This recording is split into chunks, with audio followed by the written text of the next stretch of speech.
프란치스코 교황, 그의 놀라운 인생 이야기가 시작됩니다. 1936년 12월 17일 이민자 가정의 장남으로 태어나 젊은 시절 공장에서 일하며 화학도를 꿈꿨지만 그는 신학교로 향했습니다. 고향의 가난한 이들 곁을 지키던 사제. 그는 1998년 주교, 2001년엔 추기경으로 서임됩니다. 이때도 작은 아파트에 살며 대중교통을 탔다고 하죠. 그리고 마침내 2013년 교황, 즉위 후 가난한 자들의 성자 프란치스코를 이름으로 택했습니다. 월급을 거부하고 화려한 궁 대신 소박한 숙소에 머물며 이름 그대로 살았습니다. 이제 그의 마지막 여정은 평생 의지했던 성모님의 품, 로마 산타 마리아 마조레 대성전으로 향합니다. 88년간 낮은 곳을 향했던 그의 여정. 프란치스코 교황의 삶을 기억합니다. 늦은 방, 교황님의 비밀 간식 타임, 주치의가 살짝 공개했어요. 프란치스코 교황님, 사실 야식을 꽤 즐기셨다고 해요. 주치의가 식단 조절을 권해도 밤마다 부엌으로 향하셨다는. 그 결과 체중이 10kg 가까이 늘기도 하셨답니다. 주치의의 걱정 어린 잔소리에 교황님의 명쾌한 답변은 바로 삶은 가볍고 여유롭게 살아야 한다. 였다고 하네요. 엄격한 모습 뒤에 숨겨진 소탈함과 유머. 프란치스코 교황님의 인간적인 매력이 돋보이는 이야기였습니다. 프란치스코 교황이 한국을 각별히 아낀 이유, 그 시작은 30년 전 아르헨티나였습니다. 당시 병원에서 헌신적으로 봉사하던 한국 수녀님들에게 깊이 감동했다고 하죠. 수녀님들에게서 성모님을 느꼈다고 표현할 정도. 이 특별한 인연은 교황 즉위 후 2014년 첫 아시아 방문지로 한국을 택하게 합니다. 방한 당시 광화문에서 124위 시복식을 직접 집전하고 세월호 유족 등 아픔을 겪는 이들을 따뜻하게 위로했습니다. 또 방탄 의전 차량 대신 선택한 국산 소형차 소울은 큰 화제가 되기도 했죠. 이후에도 한국인 추기경 4명 중 2명 염수정, 유흥식 추기경을 직접 임명했고 전 세계 가톨릭 청년 축제인 2027년 세계청년대회 WID 개최지로 서울을 선정하며 4번째 방한을 약속하기도 했습니다. 분단 현실을 안타까워하며 한반도 평화를 간절히 기원했던 교황. 그의 한국에 대한 사랑은 정말 특별했습니다.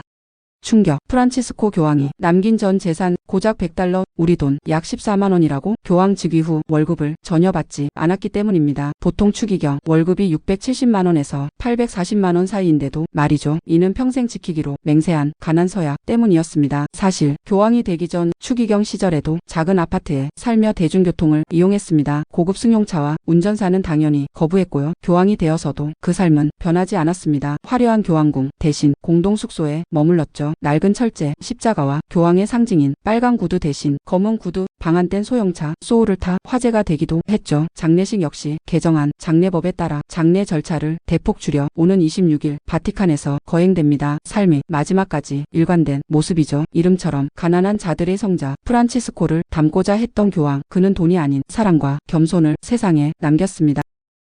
교황의 묘비명 딱 한 단어만 허락됐다면 믿으시겠어요? 프란치스코 교황이 마지막 유언입니다. 그는 어떤 특별한 장식도 없는 아주 단순한 무덤을 원했습니다. 그리고 묘비에는 오직 자신이 라틴어 이름 프란시스코스 한 단어만 새겨달라고 요청했죠. 더 놀라운 것은 안장 장소입니다. 역대 교황들이 묻힌 바티칸 성 베드로 대성당이 아니었습니다. 그가 직접 택한 곳은 로마의 산타 마리아 마조레 대성전. 최근의 전통을 깬 선택이었죠. 이유는 평생 의지했던 성모 마리아의 곁에서 부활을 기다리며 안식하고 싶다는 깊은 신앙심 때문이었습니다. 마지막 순간까지 소박함과 신념을 보여준 교황 프란치스코. 그의 특별한 유언이었습니다.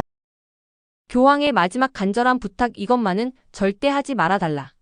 과연 무엇이었을까요? 주치의에 따르면 교황은 이미 2021년부터 명확히 밝혔습니다. 바로 기도 삭관이나 과도한 연명치료는 절대 원치 않는다는 것이었죠. 그는 병원이 아닌 집에서 평온하게 눈 감길 바랐습니다. 병원에서도 산타 마르타가 아닌 집에 가고 싶다고 말했죠. 아마도 하느님 곁, 진정한 영원한 안식처를 의미했을 겁니다. 그래서 마지막 순간 교황은 눈을 뜨고 있었지만 부름이나 통증 자극엔 반응이 없었습니다. 의식이 흐려지고 호흡이 얕아졌지만 그의 뜻대로 병원 이송이나 삭관은 하지 않았죠. 삶의 마지막을 스스로 준비하고 받아들인 교황 프란치스코. 그의 깊은 신념과 선택을 보여줍니다.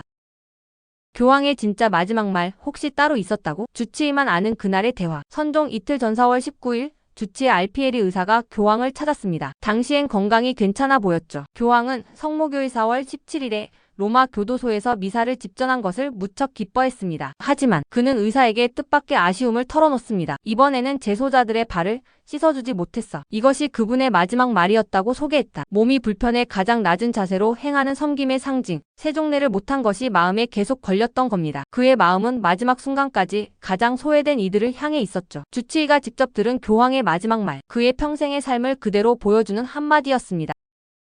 교황의 관 앞 모두가 놀란 한 사람. 추기경도 주교도 아닌 작은 수녀님이었습니다. 어떻게 된 일일까요? 화제의 주인공은 81세 지느비에브 주아닝그로스 수녀님. 원래 이 자리는 추기경 주교 사제들만 허락됐죠. 하지만 누구도 그녀의 접근을 막지 않았습니다. 이유는 바로 교황님과의 40년 넘는 깊은 우정. 교황은 그녀를 애칭 말썽꾸러기 아이라고 부르며 각별한 애정을 보이셨다고 해요. 두 분은 교황이 추기경이던 아르헨티나 시절부터 인연을 맺었습니다. 수녀님은 예수의 작은 자매회 소속으로 56년간 로마에서 가장 소외된 이들을 섬겨왔습니다. 교황님도 생전에 직접 찾아가 그녀의 활동을 격려했었죠. 관례를 넘어선 특별한 배려, 신분보다 깊은 우정과 소외된 이들을 향한 연대의 가치를 보여준 감동적인 순간입니다. 콘클라베 소식 등이 궁금하시다면 구독과 좋아요로 응원 부탁드립니다. 새로운 소식 계속 업데이트할게요. 세상의 평화를 전하고자 했던 교황님의 영혼의 깊은 안식이 함께 하기를 바랍니다.